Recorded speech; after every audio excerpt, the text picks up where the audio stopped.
to the rhythm, catching every beat. Together we embrace the futures at our feet. The futures at our feet.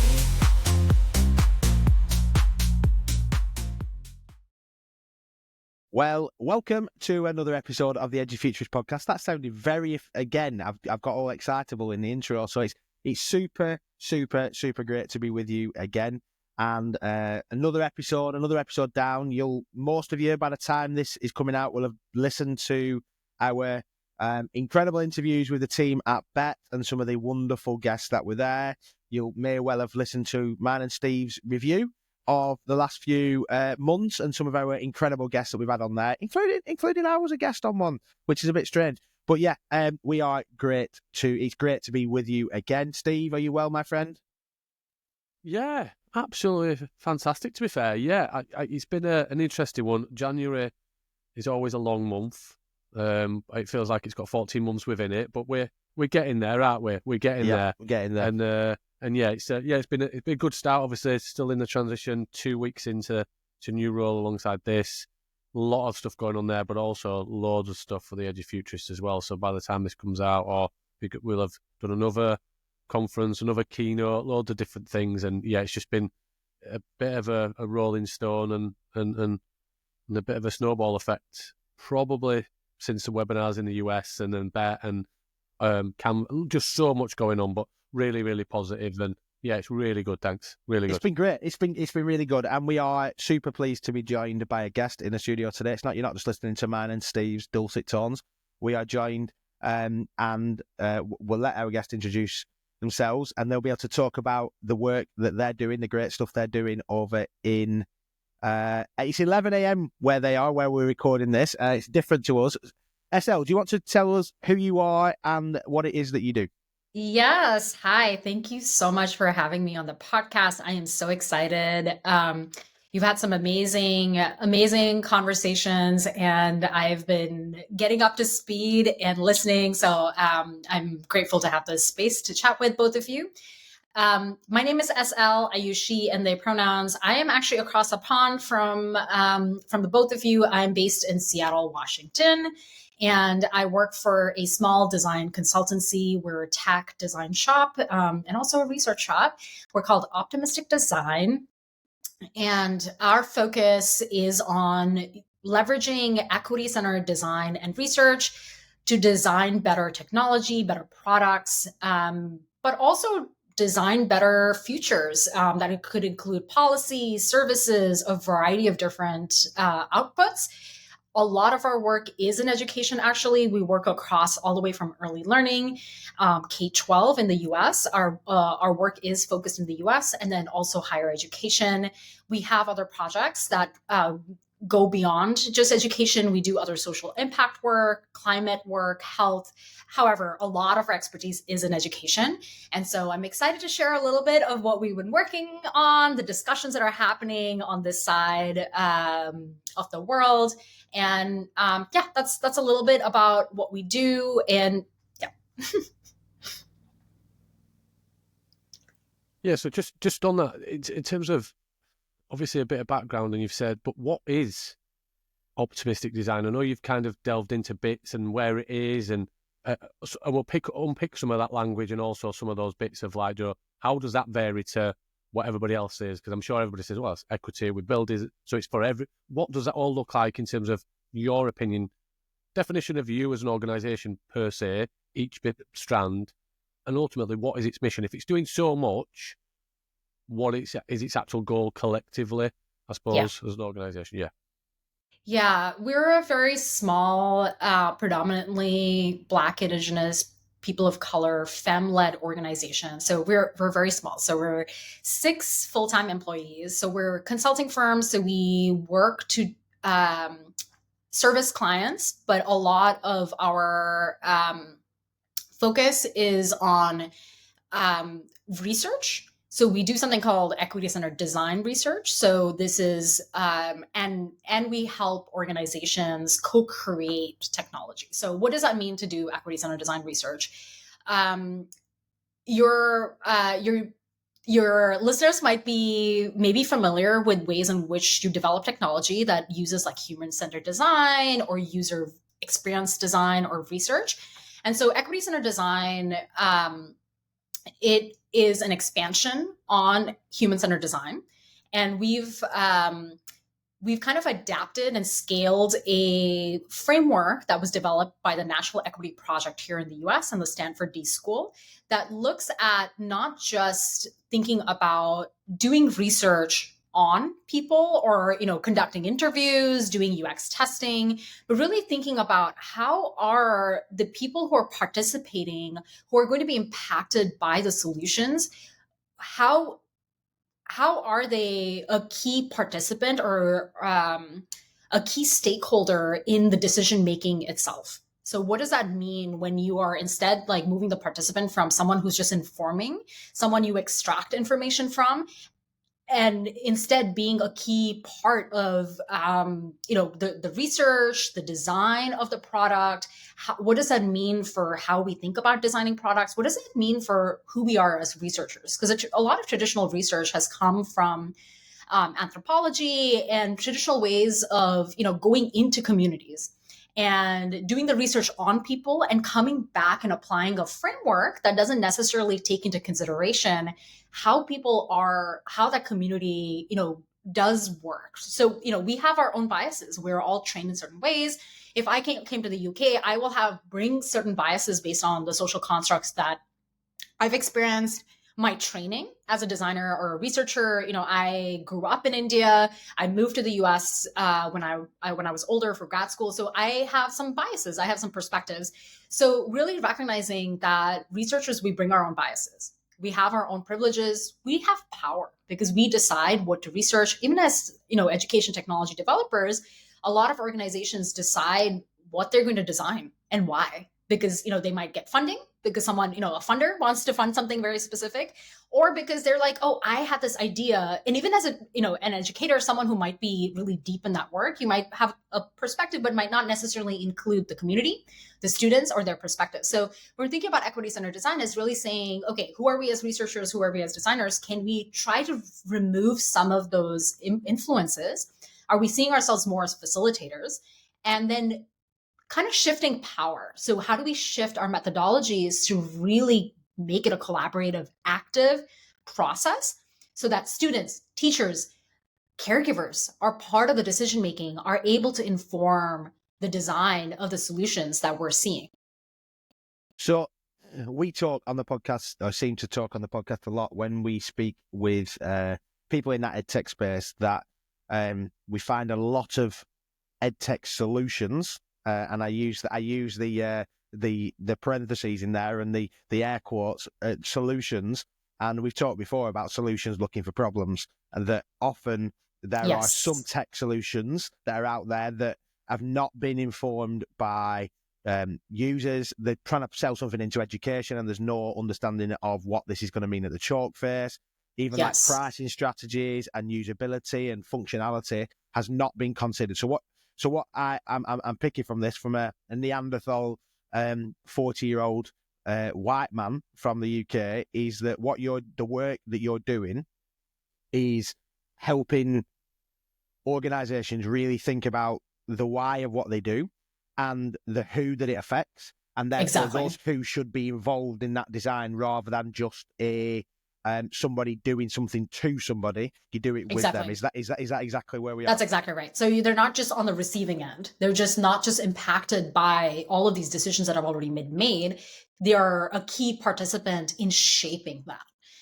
So yes, that is accurate. Thank you for summarizing it and saying it back. Well, I'm glad that I understood it, and I wasn't because this is obviously your background, and it'd be interesting to kind of hear about how you got into this before we kind of talk about what that practically looks like. Because some of our listeners a lot of our listeners, and actually 50% of them are in the US. But a good chunk of our listenership is directly at the chalk face of education, whereas others are in that edtech space, others are in the leadership space, others are they're interested in education but not necessarily working in it. Yes. So there'll be different people in here who might be like, how does this work for me and how does this relate to me? But tell us a little bit about your background. Obviously, you mentioned there that you grew up in India and then came to grad school in the US. Maybe how you got to where you are would be cool. Yeah, definitely. So I actually started in engineering. I studied electronics, but while I was going to school in India, and I think it's actually Indian education system is similar to the British education system because colonization. But part of it is also it is very restrictive and constrained. And in the US, you have, if you're going to engineering school, you're also taking things like ethics, or maybe you can take liberal art classes and things like that. And maybe you all have evolved and have that. But in India, you go to medical school, you go to engineering school. That is the main focus. And I have always been also interested in the arts, and so it really felt kind of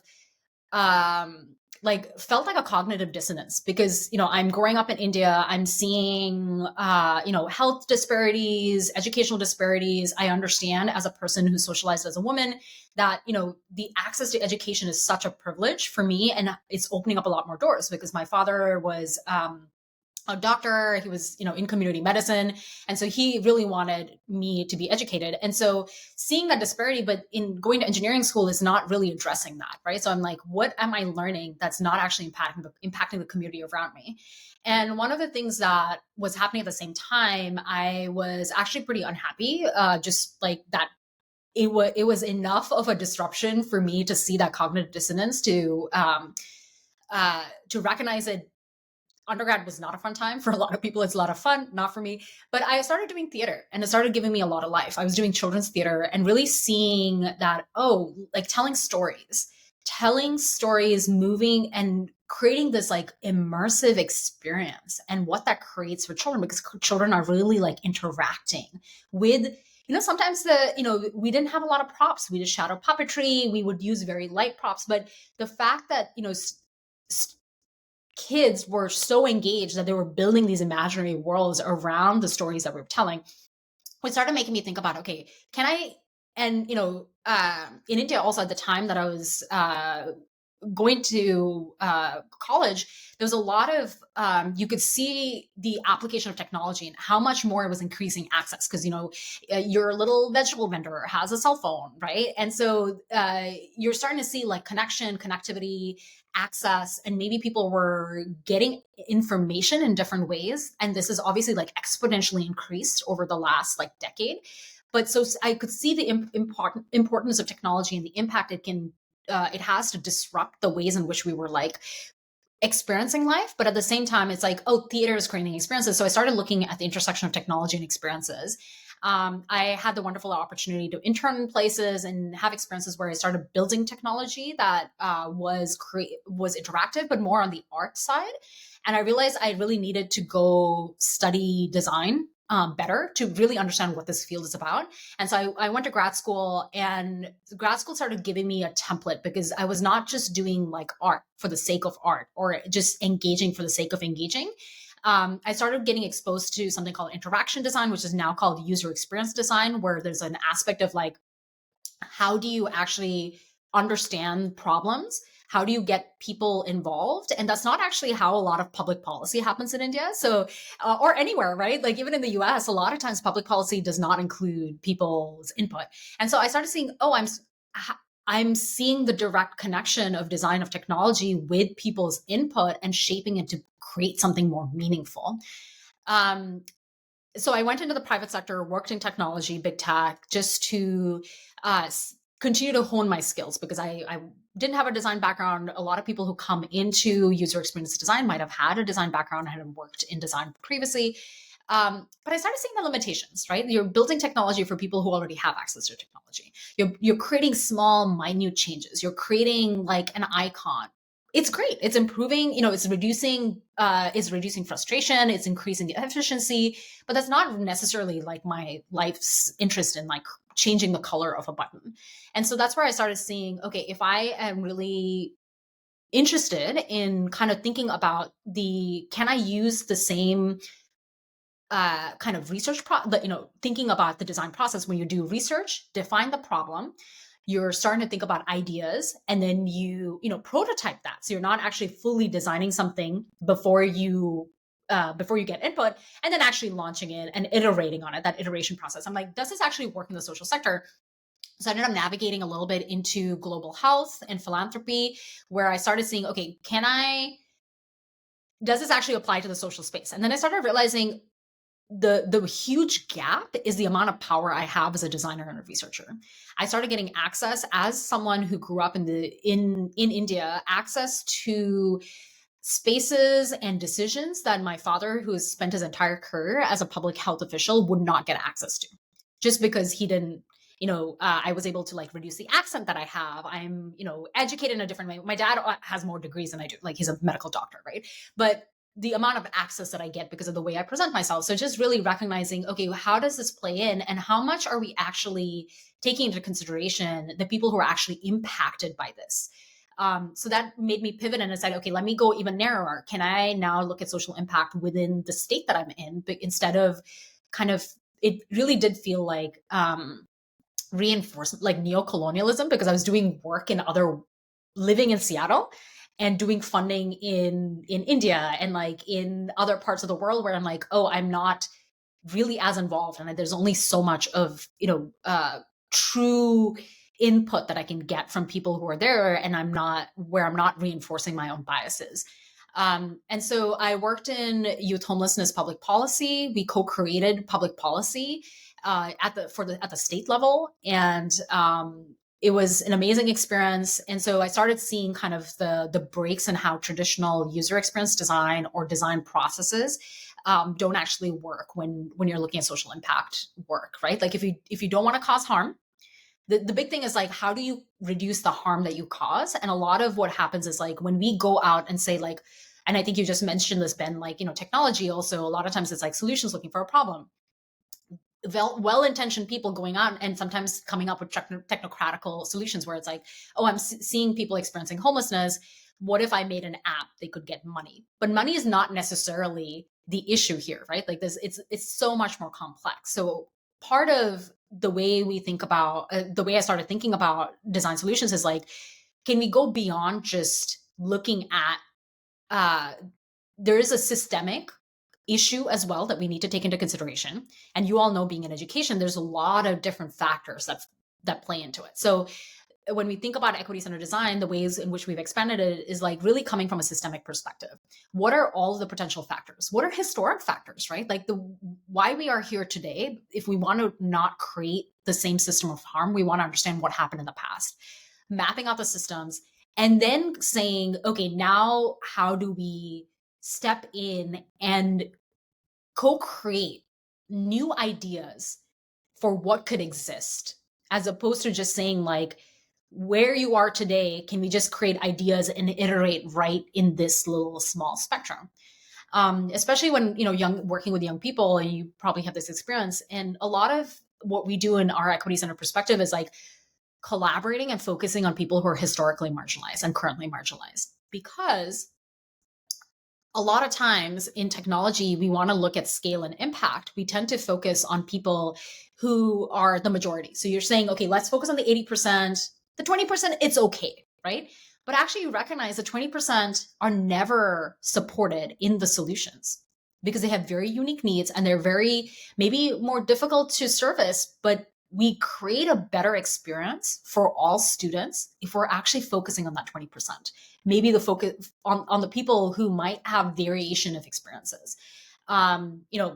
You've probably heard this example. I'm sure a different, podcast guest might have mentioned this, is like when we think about curb cuts, where when you have sidewalks and when you didn't have a cut to allow people to walk through, it's really helpful for people who are in wheelchairs, parents, even just walking around, people with limited vision. So you're creating a better experience for everybody by focusing on not just like where you can scale. And that's part of our approach to equity center design as well. Well, I love that. I know Steve's going to jump in just before he does jump in. You presented it a bit, Ben. Yeah, I did. I talked about useful for some, necessary for some, useful for all. using Paddy McGrath, our friend from Everywhere, talks about that. Like, says it's necessary for some, but useful for all. And interestingly, that Yes. curb cut that you're talking about there, like the unintended benefits of that from not just for people in a wheelchair, but for people who are black, but also like when you're trying to get a shopping cart up there, or you're trying to take a pram off. Exactly. Like, these are for able-bodied people in Yeah. in that traditional wording, which is obviously a problem of linguistics, but ultimately there are unintended and really great benefits that for everybody, because it becomes that useful, necessary for some and useful for all. Anyway, Steve, sorry. I was just going to say, is it? And obviously, you know, there's lots of tech out there. There's lots of tech that's been designed for user focus, and some.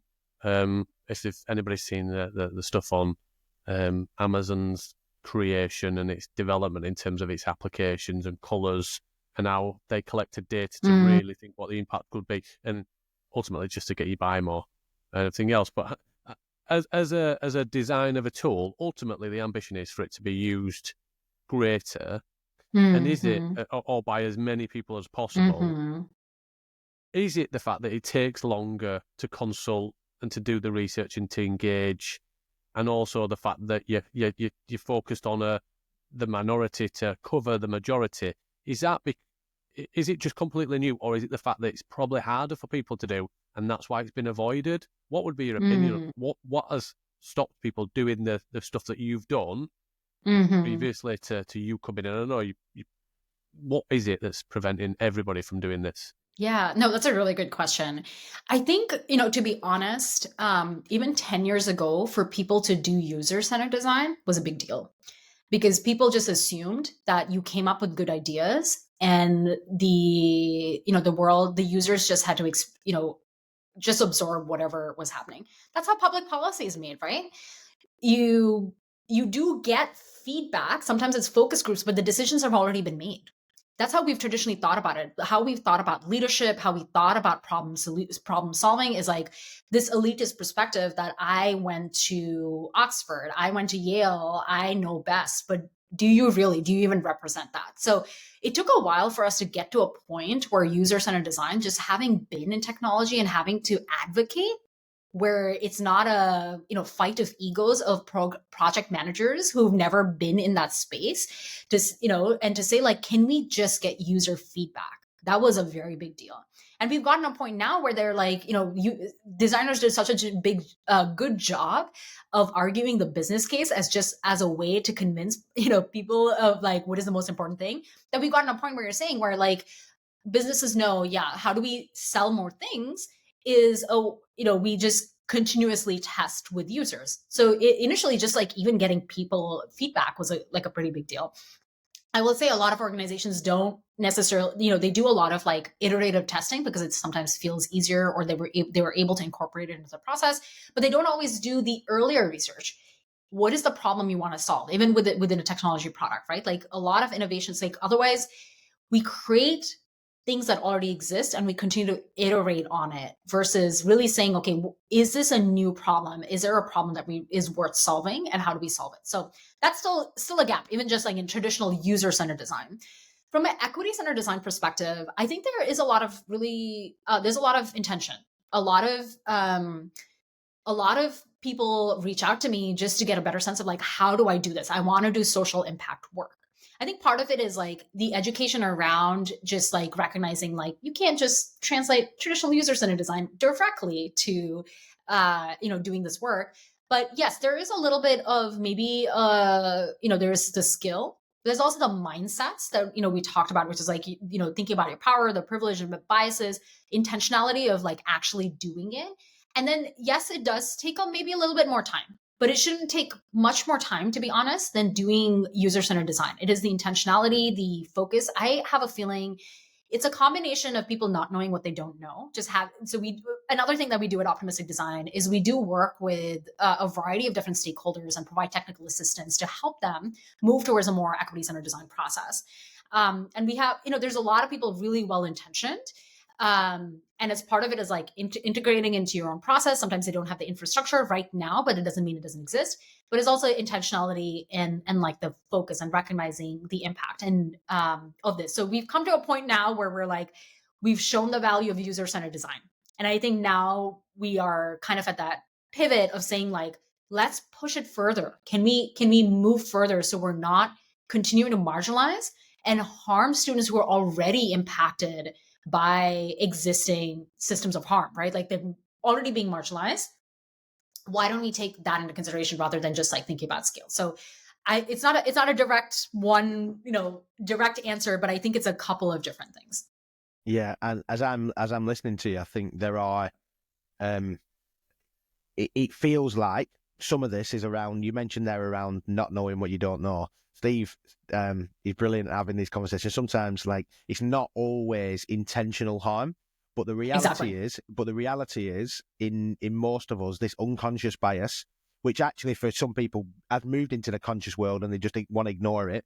But there's a whole challenge there, and some of the things that I heard you saying at the beginning around our level of privilege and not always being able to step aside from that. So I wonder, this is just a thought, because I know that from a practical level, not everybody is designing technology solutions, but actually a lot of the principles of equity-centered research work in curriculum design, work in teaching and learning. Exactly. So I wonder, like, how does somebody in whatever role deal with their own? And this is a big question, so stay with me. How does somebody deal with that level of bias and privilege, and how do we deal with that reflection piece to then be able to then be informed and aware so that we can make good decisions around bringing people into that? Yeah, it's such a good question, right? Because we hold privilege on so many different axes that we don't even consider. So the some that actually come up for me is like educational privilege, and then also, economic, and then disability. And so there's sometimes when I'm a person of color, I'm socialized as a woman, I'm queer. So when you look at that, and I'm also like, considered a minority in the US. So an immigrant. So when I look at that, there's so many intersections of minoritization for me that it's hard to recognize that someone like me could still have a lot of privileges, right? English is one of my first languages, and I say one of because I'm multilingual, but I studied in English, but recognizing that too, like I speak English fluently. Would be considered middle income in the US. I have like elite education, and sometimes even actually like having an engineering education, right? People are just like, oh, impressed, right? And so they're open and willing to like give me access to things. And I also have, with that, been able to access things over time that we don't actually realize, even if we had to fight for it, and we had to, and this is not necessarily just like a race or gender thing, right? Like it's also economic status.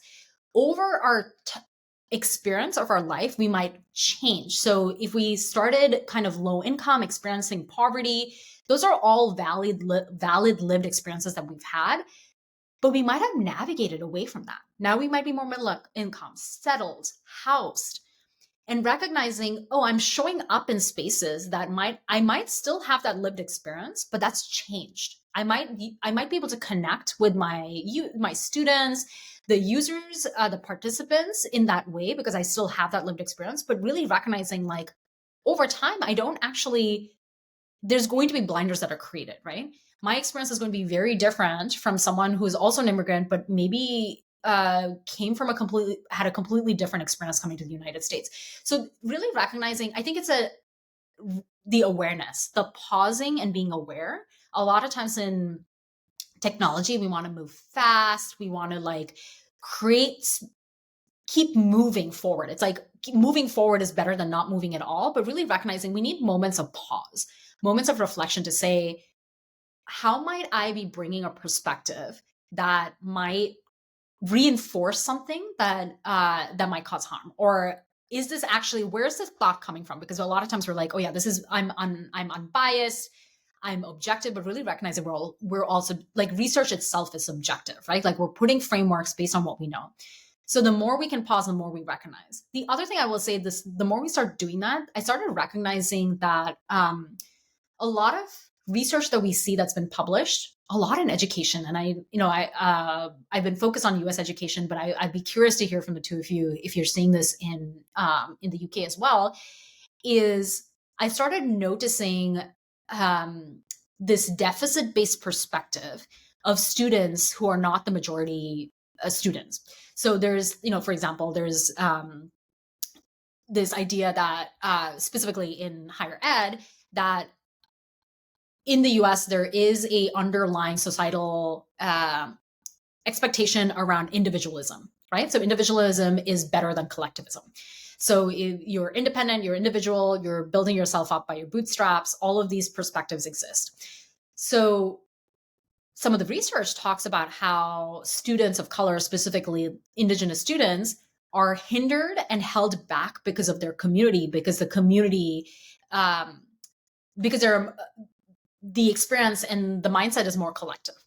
But actually, if you take it from a more asset-based perspective, we would be looking at the strengths that the community provides students to thrive and stay resilient no matter what their experience is. So I'm bringing this as like, there is a piece of recognizing our own biases, but then we start recognizing what are the underlying societal biases that are existing, that are creating these mindsets, not only in us, but as a whole. So then we can pause, reflect, deconstruct.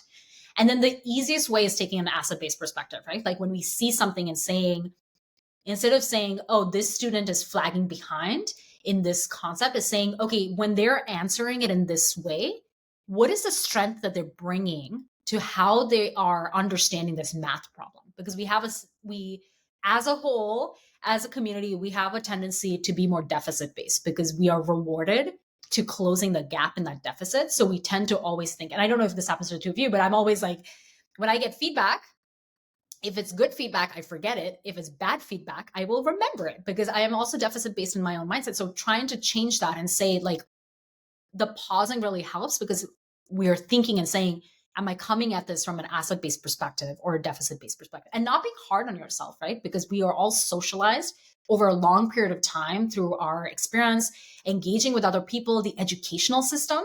We are all we're kind of swimming in this water together. To disrupt it takes time. It takes intentionality. It takes pausing. And it takes actually looking at it with criticality and saying, what might be other things? So for the UK, there might be other things, and saying, okay, what might be structures societally that have built up that are part of this water? How do I pull this out? And can I find a community to talk to support so we can grow together? I would just, there's a couple of bits to pick up, but that equity point and your example there of all of the things from a starting point and a journey to where, if you look at the snapshot of data of where it is now, of where you would sit in terms of demographic or data in terms of financial law, anything, is very different to starting point and journey. So it's really interesting, isn't it? As you start to develop things, as you start to consider equity, as you start to consider minority and majority, then actually you can't look at it just in the cold light of day, because ultimately it doesn't really tell the story. And we have to consider that ultimately, if we were to look at equity in terms of access, you could be not ignored, but based on your data set right now, you might not be considered to evaluate based if they were just looking at, well, it's under a threshold of in terms of income or in terms of job role, it has to be a particular job. And it's actually really interesting as you start to unpick, because that's a really difficult thing, because you've really just got to go cross-sectional every single way to cut data and then identify where you want to go. Because ultimately,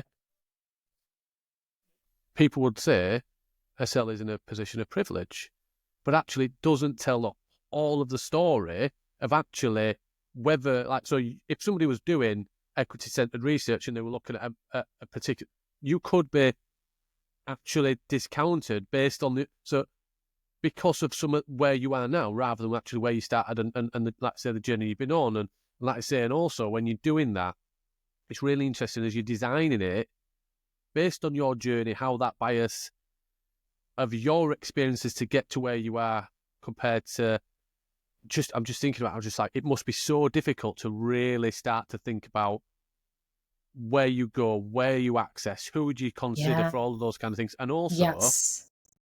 the real challenge is if you are designing something and you have an hypothesis at the beginning and you say, I want to create something that kind of it does this. As you go through all those conversations, the real challenge is what happens if you go through, everybody has a different opinion and nobody says that you want that. How do you settle on something if everybody's opinion is different? Yes.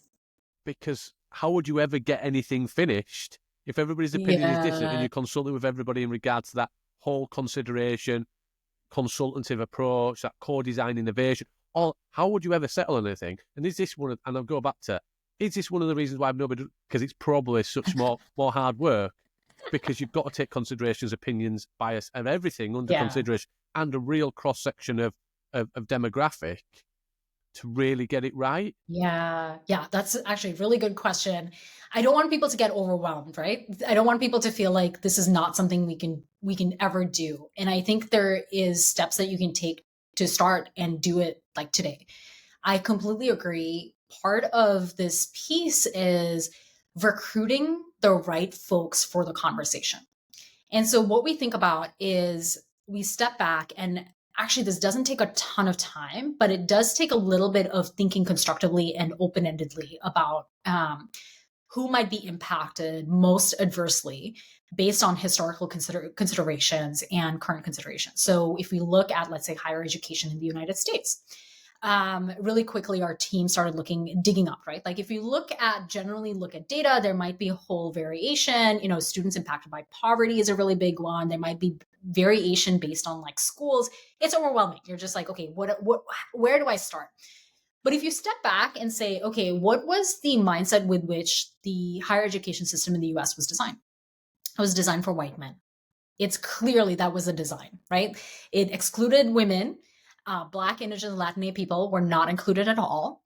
And then you start adding a few more layers. So you start saying, okay, so if the system itself was not designed for students who are immigrant or minority or previously enslaved, or from communities that were previously enslaved, and Indigenous students who are, and then also recognizing Indigenous students in the United States and Canada have a very fraught experience with the education system in the US because of residential schooling.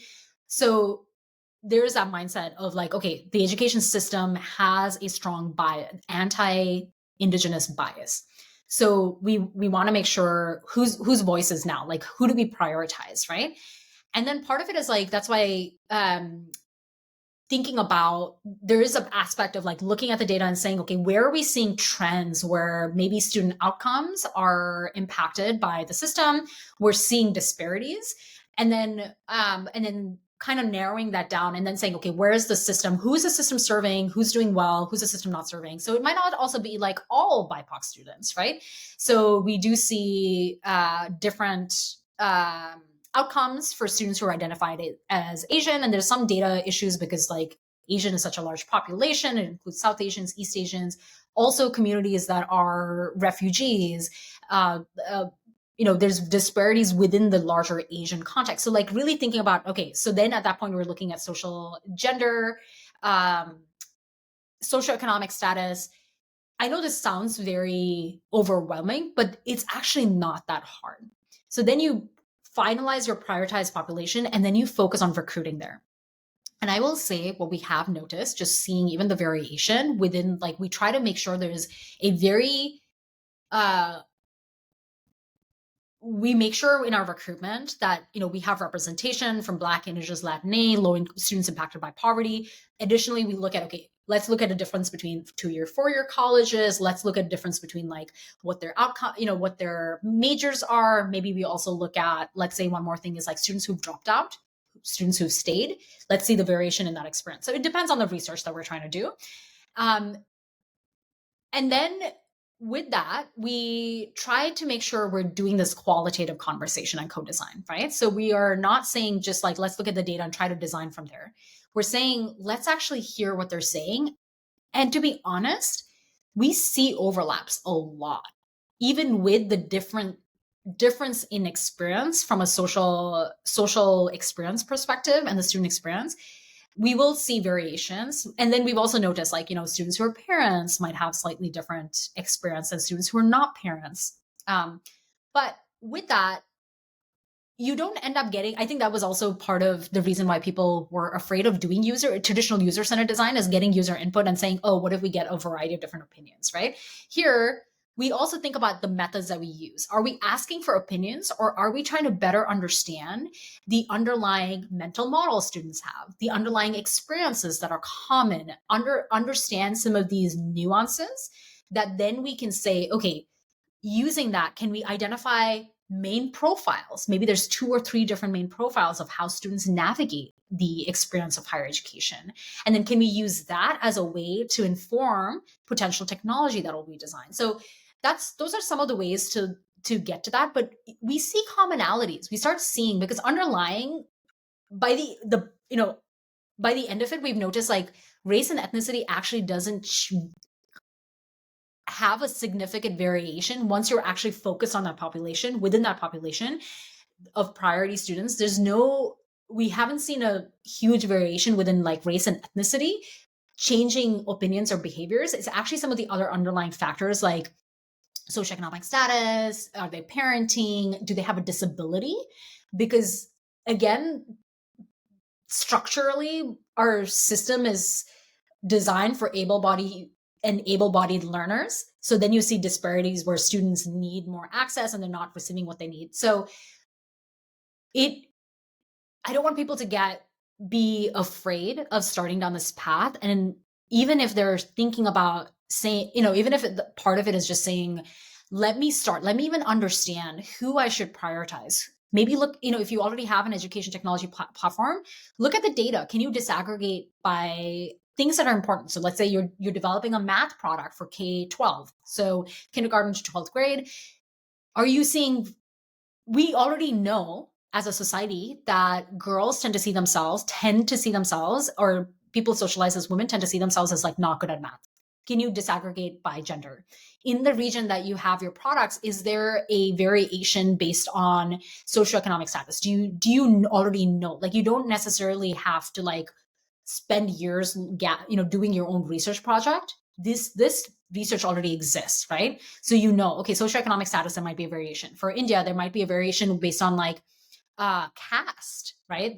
There are other oppressive systems. So there might be a difference between like refugee and immigrants in other countries.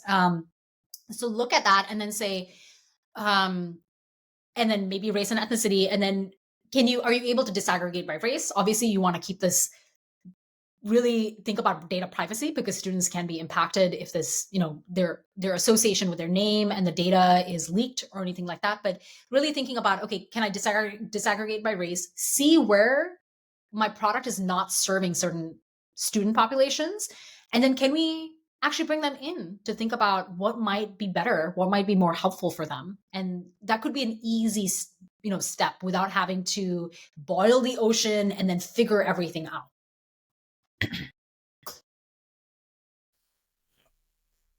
No, I was going to say, I was going to move on to you talked about how difficult, and saying, Joe, this isn't that difficult, but you did say something before we jumped into that is also difficult for me.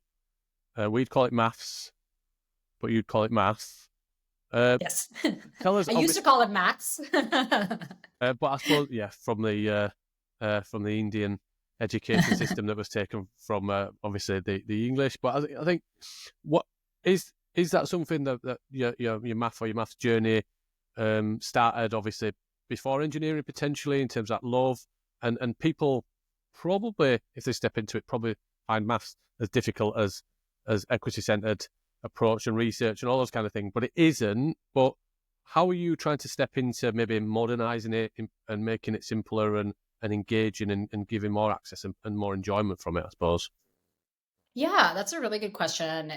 We do have a project that we worked on last year, which was focused on modernizing math education in the US. And I am passionate about math. I will say that for myself. I was good at it. And when I am bored, I actually just do math sums in my brain. It's just like constant. but, um, part of thinking about modernizing math is the current math education isn't working for all students, right? A lot of students don't see themselves reflected.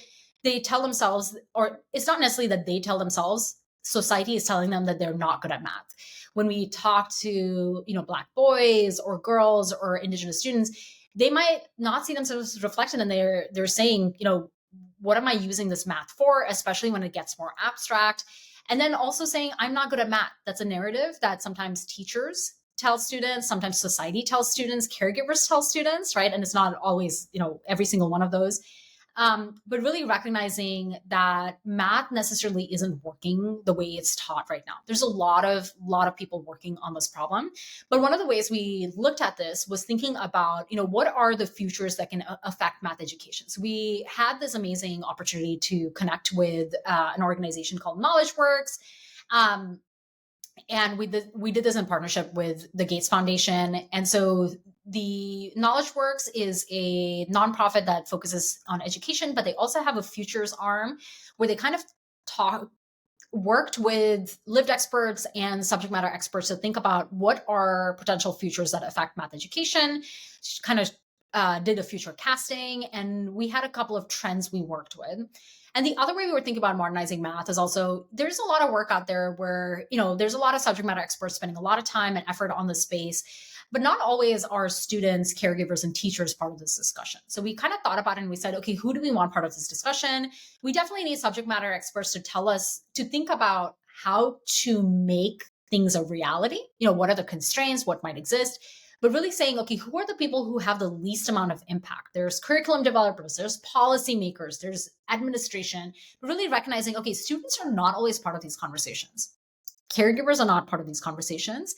And then a lot of times teachers in the classrooms are also not part of these conversations, which is kind of interesting to hear, right? Like they are going to be implementing curriculum that they're not part of. So we brought these groups together to kind of reimagine what math education can look like and create a space where they're imagining it in the future. So not really too focused on what it is today, but really trying to expand and say, okay, these are the trends we're seeing for the future. What could math education look like? And we have a very detailed report, but really what we learned was there were some really interesting trends or like conversation that came up, right? And they were aligned, and it felt very validating to hear this across the teacher group, the caregiver group, and the student group, is that in the future, students want to really see math as exciting and central to their lives. So making it feel, they want it to be relevant. They're seeing trends. They're recognizing that their world is going to look very different from ours 20 years out, right? There's going to be, we are in the middle, and it's no longer the precipice of climate catastrophe, but we are experiencing a lot of different things right now. And there's also socioeconomic changes, political changes. There's a lot of things that we don't know. So really thinking about like, okay, how is math still relevant? And then thinking about how balancing power within the classroom. So thinking about students and teachers as collaborators and knowledge makers, rather than just like the teacher, one way sharing information. So really using math as a way to help students think critically about how they might use it in the world, but also create knowledge together, because there's going to be new math. And I think we have this perception that all math that is to be learned has already been created, which is not always true, right? And then also recognizing that the walls between the classroom and the world need to come down, because we're learning math right now in a very like sanitary, detached way. But students are really asking to know, how does this actually apply? Can I continue to learn, especially for the more abstract, but also, statistics, all of the other kinds of math is like really making it connected. And students want this to be co-created. And it's not necessarily that a technological solution is the final bet, but it's like tech enabled is great because students are recognizing they already are using AI, but really recognizing that technology is an enabler. It's in the back seat to create and improve the experiences that students and teachers are having within the classroom, and that, and students are having with their caregivers. So I think sometimes in education, we have this feeling of like making the teacher redundant or taking away the job of the teacher, or this mission to empower students by putting learning in their hands and like taking every other interaction away. But really, that's not what students ask for, right? They're asking for that experience to make knowledge with someone else, and technology as an enabler to kind of catapult their learning and maybe even personalize and customize it. I'll stop there. No, I love this, and I love the fact that one of the phrases you use is the walls between the classroom and the world need to come down, and it's definitely something that we feel like we bang on about a little bit. Probably I say a little bit, maybe a lot. We talk a lot about how real world application of this stuff make way more sense, and the example I've used a lot has been around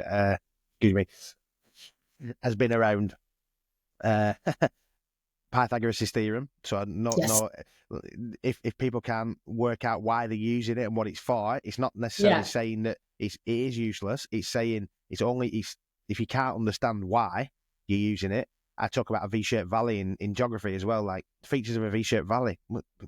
Why do you need to know that? Our curriculum, you've intimated at this curriculum around the world, has been siloed, and also been very much somebody thinks you need to know Shakespeare, V-shaped valleys, Pythagoras' theorem, and none of these things are bad in and of themselves. But unless you can contextualize that and see yourself in that and make an understanding and a connection to something else, it's wasted. So no, I appreciate what you're saying there. From a math perspective, like I didn't find maths difficult, and I know that, and I'm privileged in that sense, in the sense that it naturally comes to me. I am that nerd as well who does maths problems in his mind, and literally for fun. I've got a game that I play that is like my kids are like, Dad, you're such a nerd, which is literally, it's a number game to be able to like. Anyway, that's what I do. My point there is that for a lot of people and a lot of students, that is not a normalized place. Like maths is tough. Yes. And probably we've made it tough by making it so hypothetical and not realistic and not tied to something they know. Yep. So, and we're also not necessarily always identifying the strengths in which the students like are bringing to their math knowledge making, right? There's different ways we can create knowledge together. And we privilege certain types of knowledge making higher because maybe that's how we learned it. And a lot of times teachers in the classroom also feel maybe, we know this for younger students in the US, like, a single teacher is teaching lots of different subjects. So they might themselves not feel confident in math, and they're transferring that to the students. And so you're starting as a student kind of nervous in math early, and then you're holding on to that throughout, and you're never seen in a place where it's an asset to like think through, construct knowledge, identify. Math is about problem solving. It's about iteration. It's about showing your work to say like, okay, this is how I'm solving problems, which is why I love solving, bigger and bigger problems. Is the same thing. Is like, I am excited by it. And we want students, they are the future, and we really want them to have these skills, even if it is what you're taking away is like the fastest walk for me is the hypotenuse, and I shouldn't go, do the edges. But however you decide to use it, like, we want them to, it's going to be a new world, right? Like they need the skills, the problem solving perspectives, and how do we create that space in really a space for empowerment. So if people want to look at the work or anything like that, I'm happy to share a link, but it is Modernizing Math with a Z or Z.com. And you can see the report. There's a small little toolkit that people can use to kind of help them ideate about the future of math. And I'll share a link that you can include in the show notes. Yeah, we'll put it in the show notes, absolutely. And if you've been listening, you know that we finish with the 3 quickfire questions. So we'll step in first, and then Ben, and then I'll finish. But the first one is, what one outdated educational practice do we need to abandon? Oh, these are harder than all of the other questions I answered. There's so many. Okay, I will try to keep it. Um, oh my God. Okay.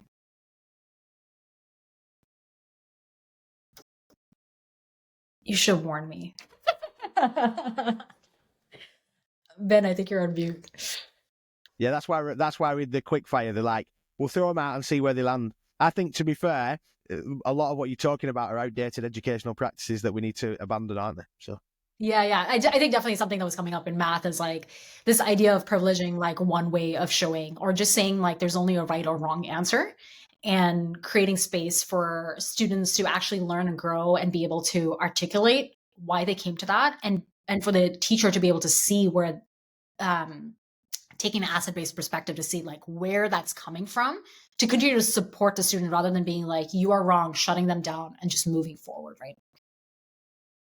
So, and this is again one of those big questions: how should we measure learning success beyond just grades? That is a really good one. We've been working a lot on assessments, and I think this is an ongoing conversation. And one thing that we've mentioned in the Modernizing Math is, are there ways in which we can include qualitative information? So when we talk to students about assessment, really talking about, are there other ways we can measure? Can we measure motivation, engagement, or persistence? Like, are students persisting? Are they engaging, continue to engage? It doesn't necessarily, even if it doesn't show up as a grade letter change, it's really saying like students are learning and they're motivated to stay, right? Like by the end of it, like who's looking at my grades today? It's really that I am applying those things and I'm bringing that mindset. And I think that's really important. Okay. Last one. What is one thing you would want our listeners to remember? That doing and starting with equity-centered design is not difficult. Even taking one step, even if it is like learning about the larger system that you're working with, wherever your technology is, or two, just like spending a moment thinking about how might you be bringing perspectives and biases, that could just be your first step. And then that just opens up a pathway to doing this equity-centered design. And I don't think people should be afraid of stepping in. I love that, and I love this has gone in a direction which is incredible. And what I love is that it's different than what we would have normally had in terms of our guests, but it's so relevant into the space that we're in. If we want to really think about where education can go in the future and in the now, because it's not about just what we could do in a hypothetical future.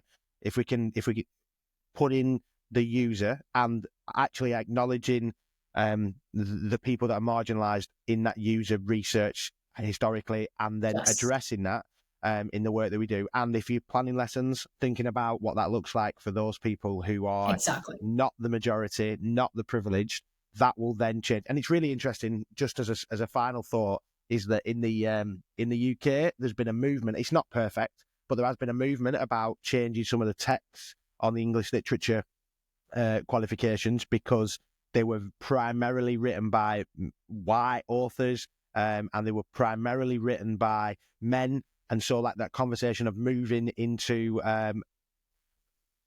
making it, it's not perfect, but moving in the right direction, that's positive move, right? And that's what we want to do. And I'm really grateful for your time today. I know we're really grateful that you've been able to share your thoughts in there, and I know that this will have a great impact on many of our listeners. So SL, thank you so much for joining us on the Edufuturists podcast today.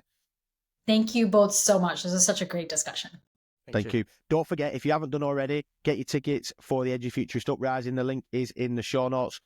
It's in June 2025 in Manchester. We're going to have lots of fun there. And we'll see you next time on the Edufuturist podcast. Shaping the next generation. Dancing to the rhythm, catching every beat. Together we embrace the futures at our feet. The futures at